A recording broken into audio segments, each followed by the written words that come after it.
Hello guys, dumating na in-order natin sa Keyway yung router trimmer. So, unbox lang natin para ma-document lang natin yung pag-open natin sa box yan. Sealed pa yan. Yan. Okay? Saan natin?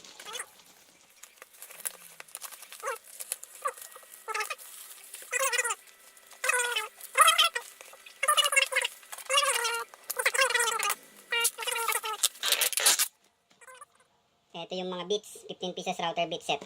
Okay. Sealed din siya, oh. Tapos, ito yung kasama na gloves. Trimmer. Document lang natin para makita natin yung legit yung product. Galing pa rin Cebu to eh. So, ayun, oh. Ito yung mga kanya, guide. Okay. Ito ng guide. Ito na yung so, yan. Panghigpit. Yan. Kasama yung panghigpit. Tapos, user manual.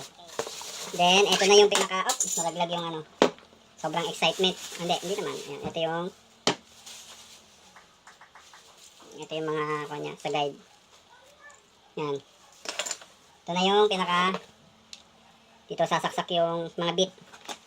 Sabihin muna natin. Ito yan. So, yan. Kung gusto mong luwagan, yan. Tapos gusto mong adjust yung ano niya, yan. Ito siya.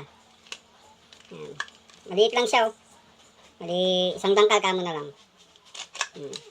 Ngayon, i-unbox na rin natin yung mga router bit. Para makita natin yung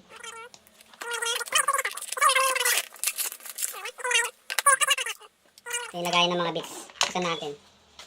Para makita natin. Ayun, oh. Ayun. Yung mga bits natin. Yan. Straight bit. Cove bit. Ayan, cove. Tapos, Roman, OG bit. Tapos, cove box bit. Tapos, cove bit with bearing. B-type. Ito yung sa B-type.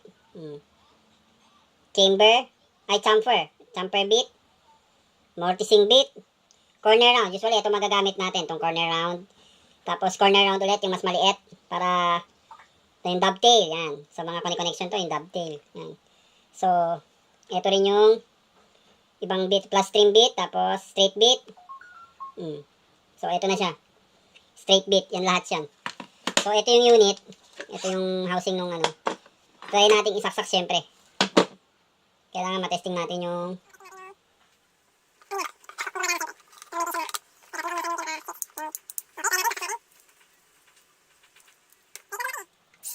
1,200 watts yung in-order pala natin. Ito. Ayan, kilat. Ayan. So, testingin lang natin.